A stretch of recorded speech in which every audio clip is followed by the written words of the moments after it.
they haven't been working out and like, yeah, I can make it in 5 to 6 days a week and I'm ready to just get my ass kicked. When I tell them that, no, we're going to take this gently so you don't kind of quit after 2 weeks when the motivation is gone and you're just like, I don't feel like doing this anymore.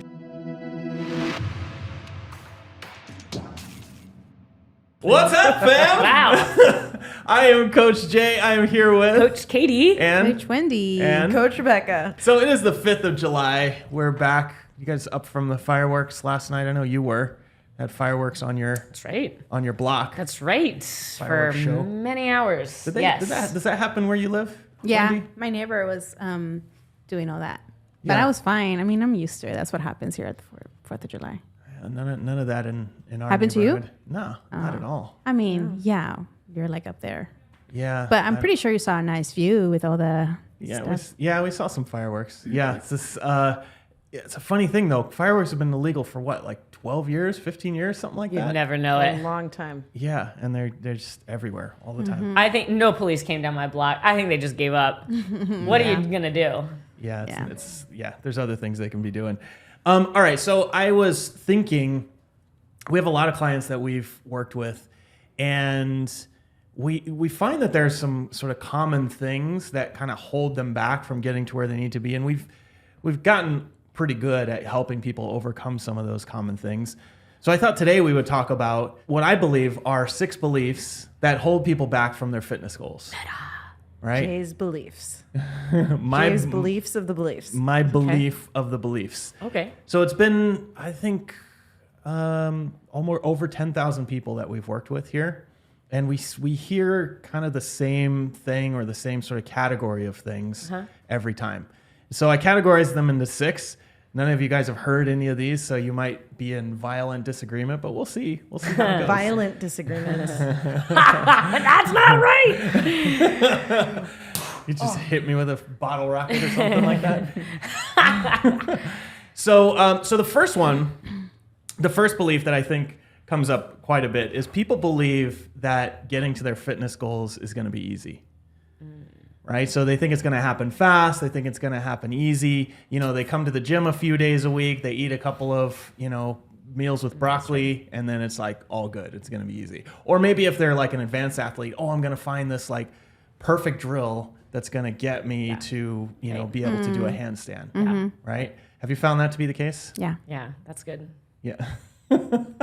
All right. So the point of this is not that you just all agree with me. Yes, next. Well, so I was thinking, I don't know if easy is the right word. I would say magical. Like it's almost like, because I hear that kickoff call where people say they acknowledge, I know this is going to be challenging. I'm not sure, if 8 weeks I'll really get there. Like there is that acknowledgement of how hard it's going to be. But I think there's some amount of like spell casting they think that we're going to do that like at the 8-week mark, I thought you guys would have the magic spell or something. Like, I don't know how to put it because there is acknowledgement that it's going to be challenging. And so maybe it's like it's like the answer is actually simple, like show up, be consistent, do the thing. The hard part is actually doing it. Yeah. And so the realization is like, I don't know. Does that make sense? Yeah, I know what you're saying. Yeah, it almost feels like what I notice is there is a moment of catharsis for a lot of people, like in making a decision. Like deciding to come here is like a big deal for people. Like I'm finally making that decision to like put myself first and do the thing. Yep. And that feels like such an emotional, we see it on sales calls, it's a very emotional moment for people when they just make that decision to do it. And so much so that sometimes it feels like, okay, like that was the hard thing. And now I'm just kind of like gonna show up and you're gonna guide me the rest of the way. But actually like the moment of catharsis is only the beginning and the hard things are what is to come. And I think what you're describing is this sense of like people realizing that there is no magic pill and there's still like their own, they still have to take responsibility for their actions. Like just because they hired us doesn't mean that we're like able to watch and control their every move. Yeah, that's exactly right. When people sign up, they have made the hardest decision, but they think that's the only hard That's decision. right. Yeah. Yeah, There's right. a lot of other hard decisions that Yeah. have to be made. And a lot of them, it's like things you don't expect. Like, I need to talk with my roommate and tell them not to, bring so much crappy food in the house. Or I need to talk with my boss and negotiate that I can go to the gym early in the morning or whatever. Right? Yeah. Yeah, I absolutely agree. And it's that one big hard thing, but you have to keep doing all the little hard things as well. What I think is that the people who come in hoping for the best but are preparing for the worst, those are the ones that are most successful, right? It's like, I really hope this is the thing that's going to work. And also I'm going to clean out my kitchen and clear my schedule to make sure I can do the sessions and make sure that I get enough sleep and say no to all of the invites to happy hour and that kind of thing. And it's like, if you're preparing for that, then you're much more likely to be successful. Right? Yeah. The other thing I think is, we talk a lot about new people, but I think this applies a lot to people learning new skills, right? It's like you watch somebody doing a muscle up and you're like, oh yeah, you just do this and then this and then this, right? Like it's really simple, right? And I mean, yeah, it's pretty simple, but it's not easy. It actually takes a lot of strength that maybe you haven't developed over time, and it might take you thousands of attempts to get there. Yeah. And when people expect it to be easy, then they're frustrated when it's not easy, and then they start to have other issues. But if you expect it to be difficult and you're hoping like, well, maybe this will get me there faster or whatever, then you find that it actually works a little bit better. Definitely. Yeah. Yeah.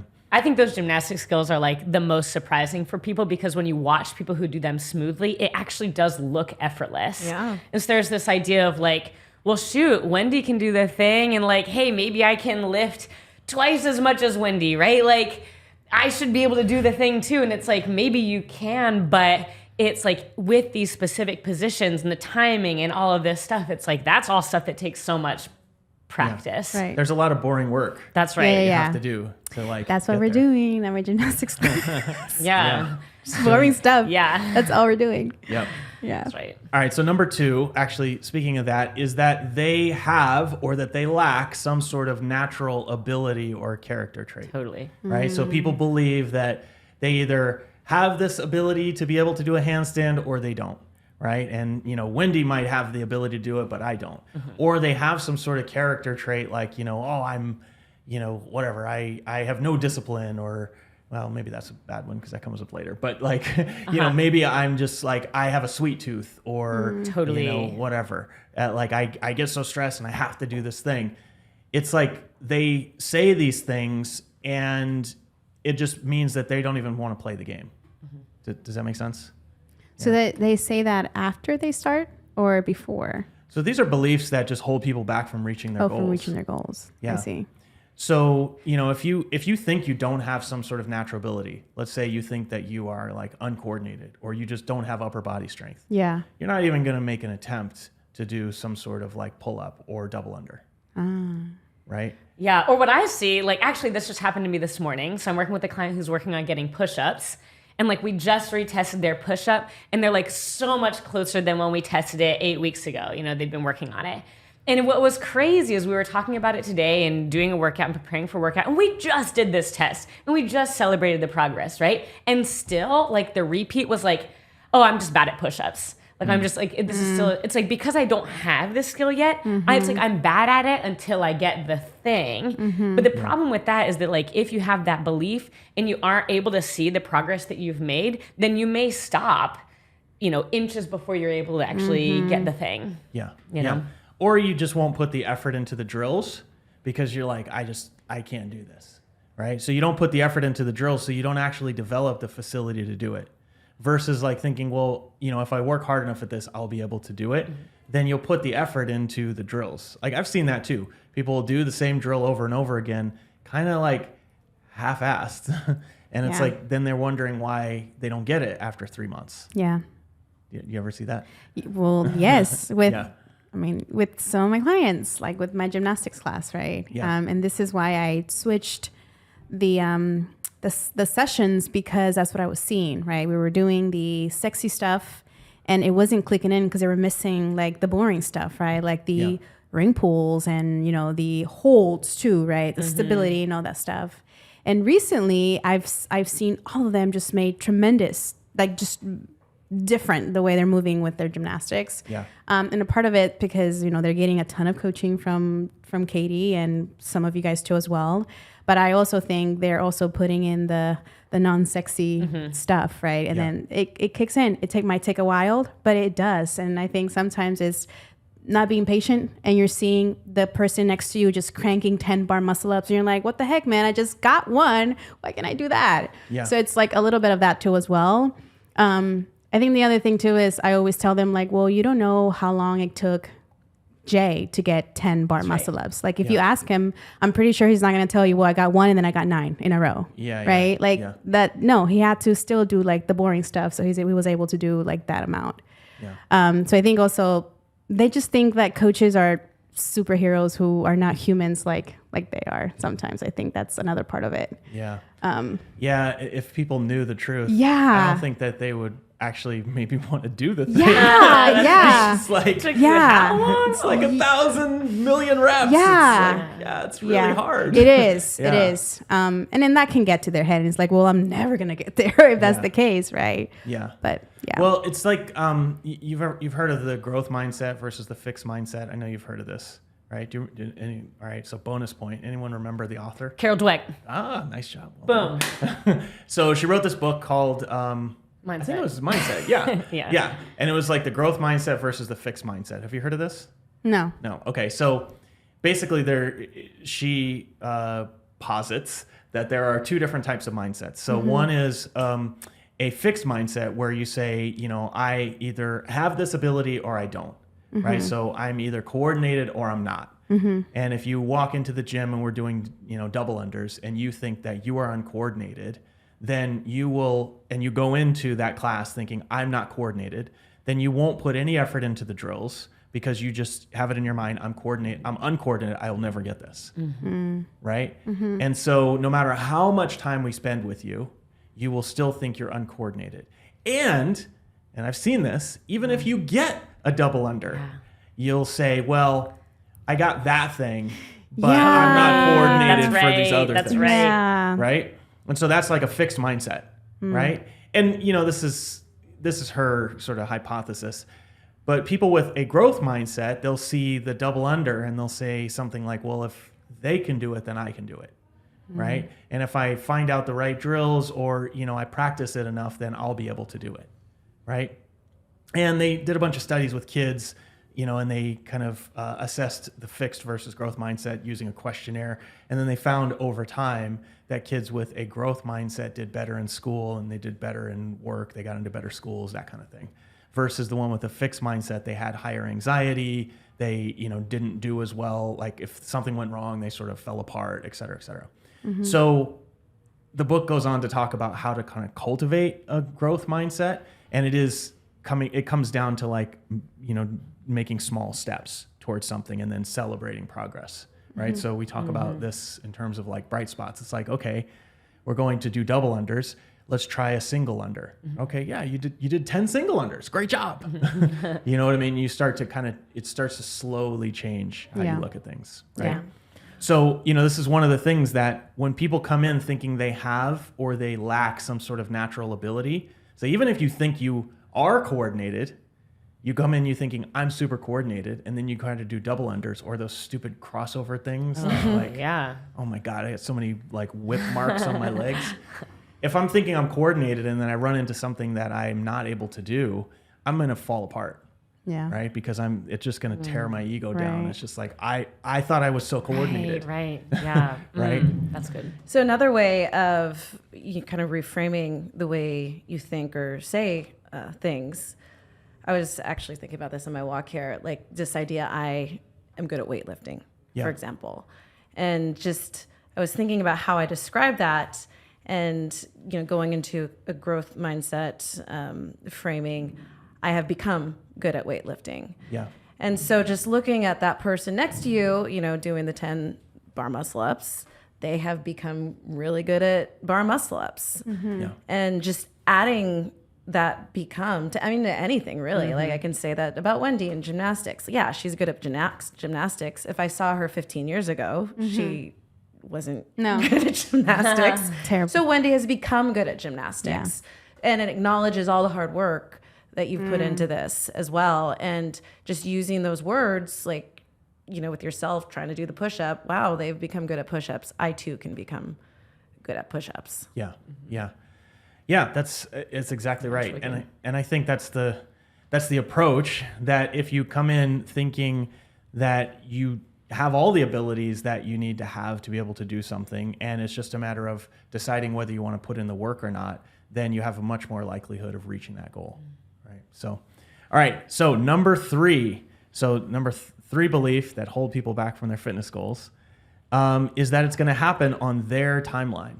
So they think they're going to get it in 6 weeks or 12 weeks or 10 sessions or, you know, whatever it is, right? And it's this idea of like, I'm going to dial things up. I'm going to do everything perfectly. I'm going to do every drill, and then I'm going to get this thing by this date. Is that like going white knuckle? Yeah, that's right. Right. Is that right? That's right. That's white knuckling it. Going white knuckle. I'm here for that. Yeah. Yeah. So the thing is, like, there's almost no fitness goal that I've had that I've gotten there in the time that I wanted to get there. Yeah. Like, it always takes, sometimes you get there faster, but usually it takes longer than you think it's going to take. Totally. Right? And it's usually more frustrating. And life usually gets in the way in some way or another. Like, you know, if you're like, hey, I need to lose whatever, 10 pounds in 6 weeks, and then you get sick halfway through, you may not get there. Yeah. Right? Or, you know, just something happens, you lose your job, whatever, you may not get there. Yeah. And so if you can kind of let go of the idea that there needs to be some fixed timeline, you know, it's a great idea to have a timeline on your goals, but make it a loose timeline. Does that make sense? Yeah. Yeah. That just puts a lot more pressure onto yourself too as well. And then when things don't happen in that timeline, then you feel like a failure, and then there goes your motivation, right? Then it's like that talk like, oh, I'm never gonna get there, so why am I even trying? Yeah, exactly. Or like, you know, I'm gonna master the bar muscle up by the time the open comes around. Yeah. It's like, maybe you will. Yeah. Yeah. Right? You know, that's a great target because the open is, you know, 9 months from now, so you have plenty of time to work on it. But it's really more about how many practice sessions that you're going to put in. Right. And you're unlikely to change your entire life to get that bar muscle up in the next 3 weeks by doing 100 million drills. Yeah. Right. So, yeah. All right. Next one, number 4. And this is one you've heard a lot, that they don't have the motivation or discipline. Right? So people believe that they don't have the motivation to reach their goals, or they don't have the discipline to reach their goals. You guys have heard this a lot. Definitely. Oh my God, all the time. Yeah. And what do you say to people when they say that? How often do you have this conversation with your client of like, oh, they tell you that, you know, how did the thing go that we were working on last week? And like, it always starts out negative for one. Well, it went well. Oh, well, actually, I did 3/4 of the thing that we said we were going to do, right? But then it's like, what would have helped you do that last little bit? It's like, I just needed more willpower or discipline. Like, it's always, like, almost always the first response. I should have just, like, been more disciplined about it. Yeah. Willpower, discipline, motivation. Yeah. Isn't that what people say? Yeah. Or is that just me? Yeah. All the time.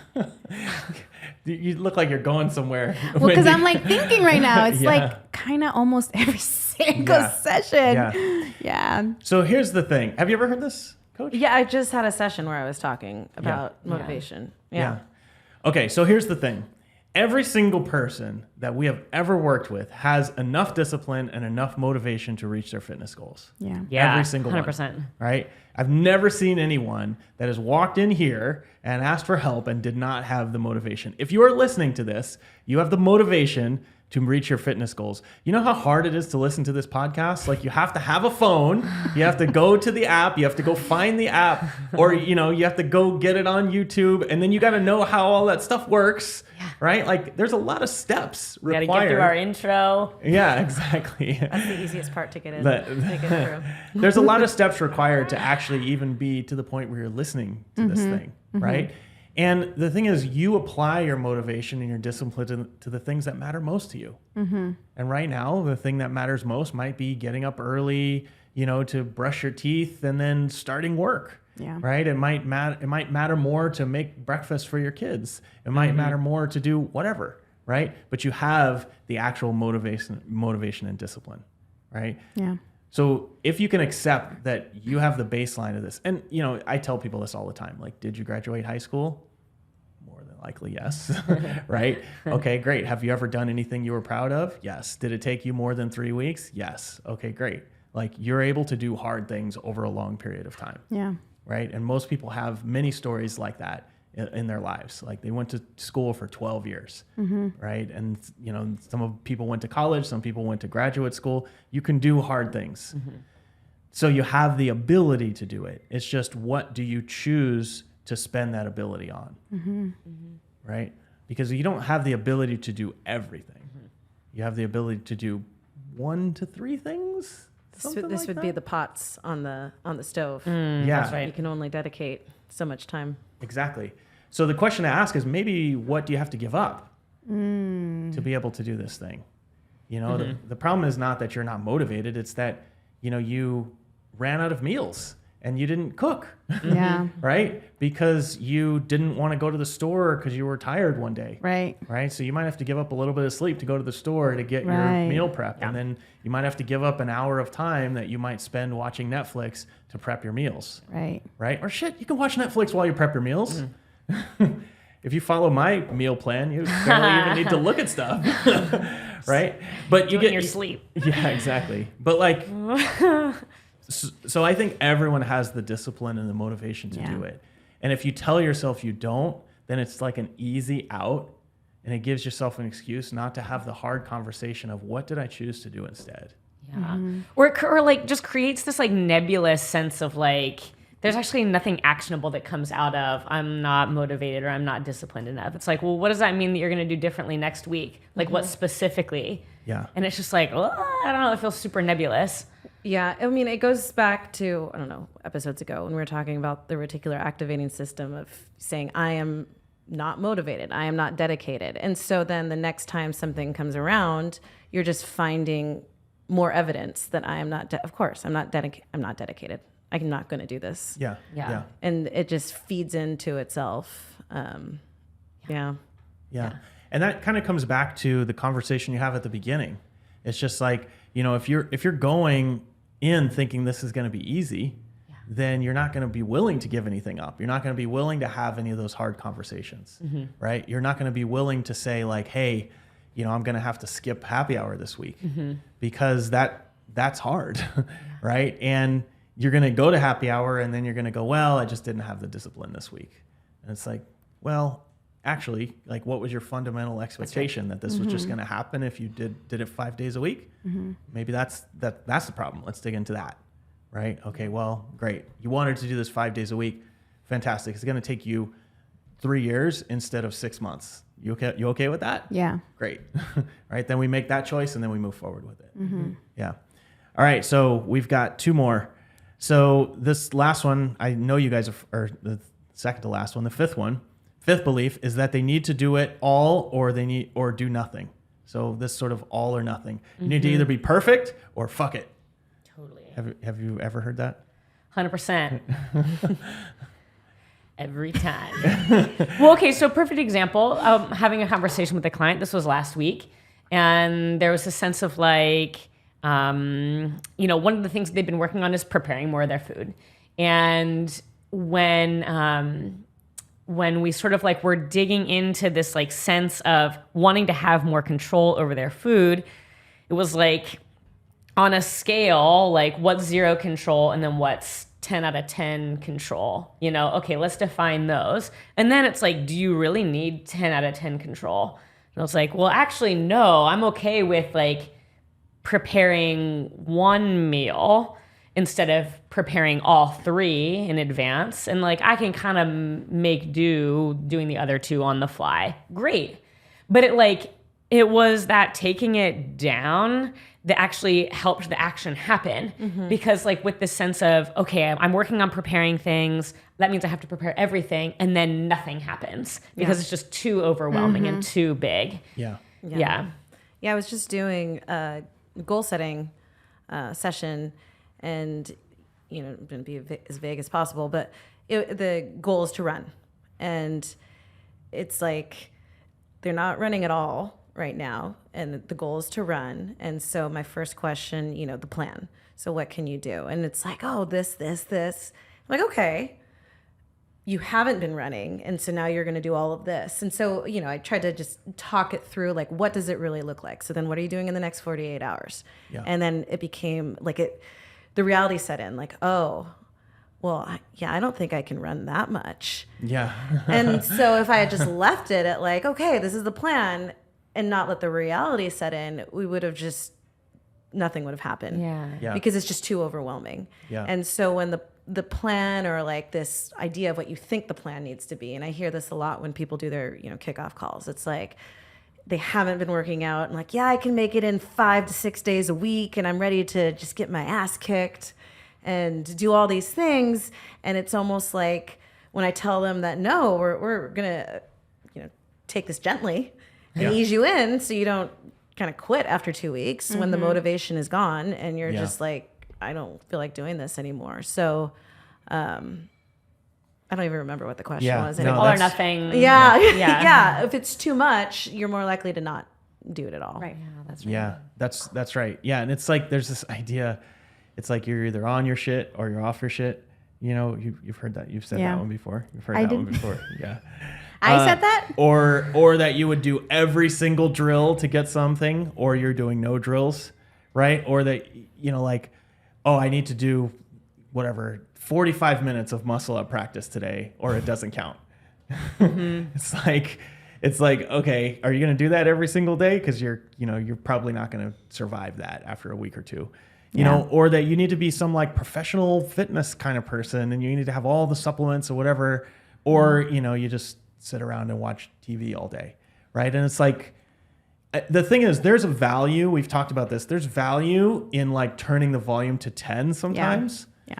But if that's the only thing that you can do, then that means you're either 0 or 10. Yeah. And like, it's really disruptive to turn the volume to 10. Like, you kind of have to say no to everything else. Yeah. Because like nothing in your life right now is at a 10, for most people. I mean, if you're a new mom, baby's at a 10, right? But, 6 months in, maybe baby starts sleeping a little bit. Now that goes down to an 8 or 9. And it's like, you actually work hard to not turn everything to a 10. So if you make it a 10, then everything else has to go, right? That's actually a great analogy for like mom. It's like, okay, cool. You're going to do all of this stuff. Pretend it's like when you first had your baby. You can do nothing else. Like everything you're doing is around this. Yeah. Everything else has to go. Yeah. And most of them will say, "Ooh, I don't think so." Yeah. Right? Yeah. Okay, great. Well, let's start with some moderate habits Yeah. that Yeah. will be a 5, and then you'll be able to keep doing it. Yeah. Does that make sense? Yeah. I see this a lot in like good food, bad food labeling too. And it's like, okay, if I'm on my diet, that means I'm never having a donut, because I can't control myself around them. You ever hear this? It's like, I can't have just one. It's like, oh, interesting, right? So I'm not going to ever have any.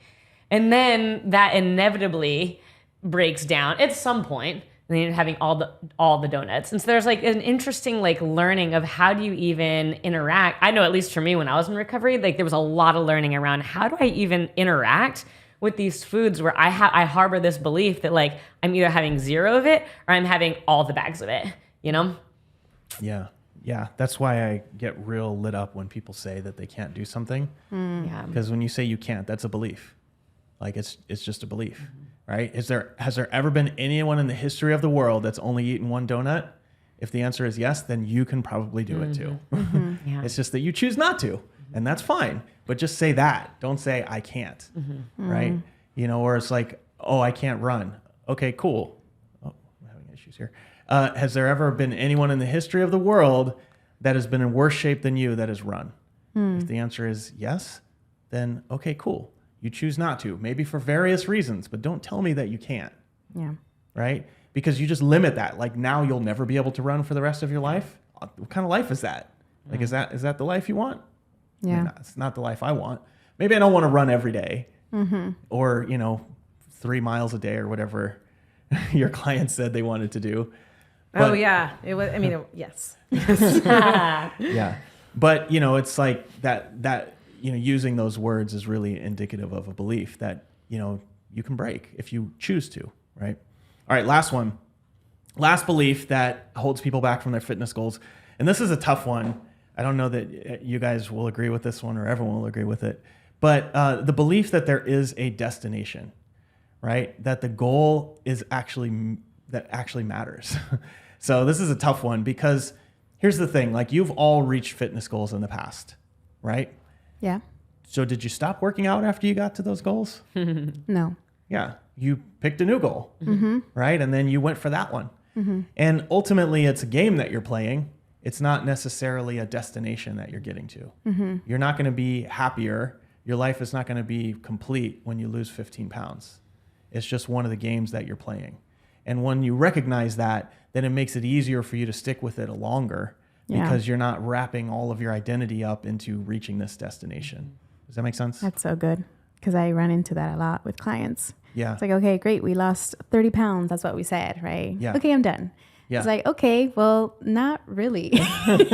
Because your goal is to stay at this weight, right? And that requires a lot of work. Yeah. Like not only 8 weeks, it can require like a year sometimes for you to maintain that weight. Yeah. And they're very confident they can do it on their own. And I see it over and over again. It's like, well, the weight comes back, right? Yeah. So that is like such a true statement. Yeah. But they don't see it until like, even when they have been into that cycle over and over again, like they lost the weight, they gained the weight, they This time lost will the be weight. different. Yeah. that's right. So it's Yeah. like, this is like a long-term thing. Yeah. It's not only 8 weeks or it's not only 2 months. Like that takes sometimes even like up to a year. Yeah. So, that's right. Yeah. I was thinking of this analogy. You ever played this game, Chutes and Ladders? Oh, so good. Yes. How does that work? She's not from here. She Yeah. doesn't play the That's right. Yeah. board games. So it's like a I'm not from here. Where am I from? Well, oh wait. Okay. So it's a big board, and you spin a little thing. A little spinner that gives you a number from 1 to 6 or something, right? And so when you spin it, then you can move forward. And like I think there's like 100 squares in the thing. There's 100, right? Yeah. And on some of the squares, there's a ladder. And when you get to the ladder, it skips you up. do something nice, like save a cat. Yeah, you skip up haven't to a played higher this. thing. So like let's say you get a 6 or whatever, you go on number 6, there's a ladder, it will take you up to number 34, right? You put away the dishes. That would be. I don't know that part. Yeah, that's how it was. You for- go down a ladder. You go down a chute because you do something bad, like I don't know. Tell a lie. Yeah, or throw a rock. Was and that it part of the breaks. game? Yeah. Yeah, you're teaching children how to what. I don't think that's part of the game anymore. Yeah. That is Crazy. totally You cheat on a test. Like there That were all is kinds the, of Yeah. That sounds like the Catholic We version. played the old school. You paint on a wall. You go down. There's a lot of shame involved.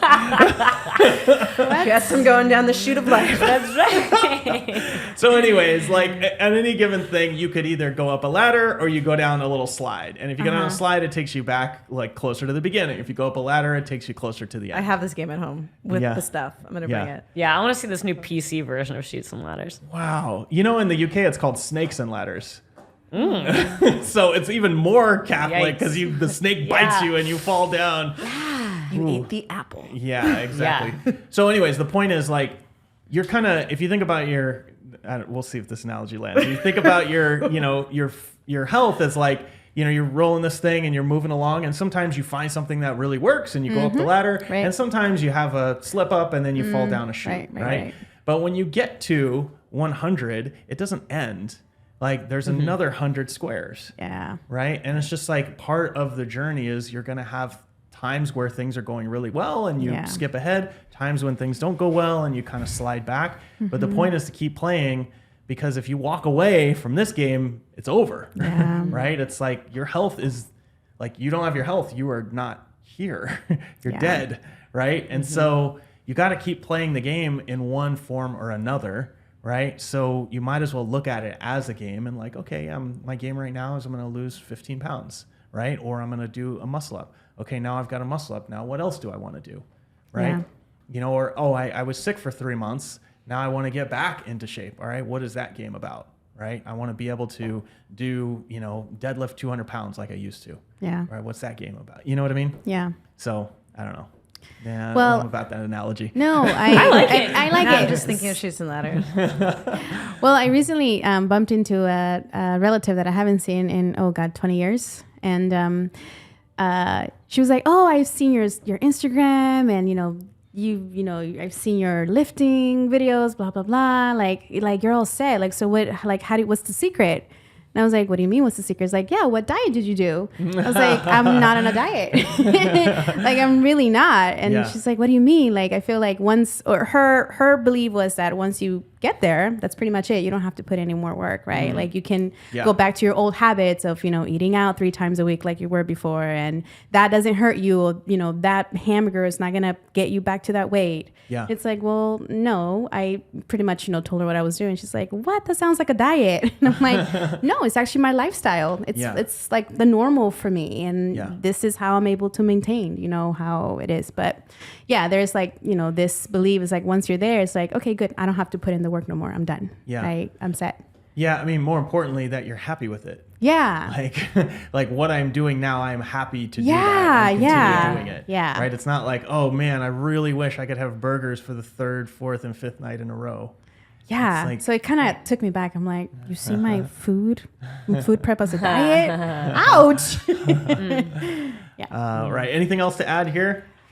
Well, I think there's like the tricky thing about that one is that it's like you need the goal to direct the energy in some way, even though the goal doesn't get you what you actually might think it's going to get you. Yep. It's like you do need it to direct, to give you some direction. But actually, I feel like you've put this the best that I've like heard it, which is at the end of the day, the goal directs your action, and through your action, you become a type of person. Right. Right. And so like that's actually the coolest thing about reaching the goal. It's like when you got whatever, you PR'd your lift, like it was less about feeling good about that number and more like, oh, what it took to get there, It's like, that's what you end up feeling proud about. Yeah. And that's like, you're just describing, it's like, you're the kind of person that eats, that preps their food every week and like, eats a balance of vegetables and fruits and protein and all that kind of stuff. Maybe you weren't that before. Yeah. Yeah. And the goal sort of helped you get there. Yeah. Excellent. That's right. All right. So the 6 beliefs, number 1, that it will be easy, right? You can't think that it's going to be easy. I mean, you can, but expect that it's not going to be easy for you, right? Hope for the best, prepare for the worst. Number 2, that they have or they lack some sort of natural ability. None of us are naturals, I don't think. Are you a natural? I'm naturally right-handed. I'm naturally white. And I'm so good at being right-handed. Number 3 is that it's going to happen on their timeline. It's not going to happen exactly on your timeline. Things are going to come up, and just make your timeline a little more flexible, Right. and just focus on continuing to do the thing. Number 4, that they don't have the motivation or discipline. You all have the motivation and discipline. You all have it. You absolutely do have it. It's just a matter of what you're applying it to, and if you choose to apply it to this. Number 5 is that it's all or nothing. And then number 6, that the destination matters more than just playing the game. Awesome. All right. good. We solved it. Write that book. All right. We'll see you guys in the next one. Bye. Bye. Thanks for tuning in. If you like this episode, we've got plenty of others. Go check out this one over here.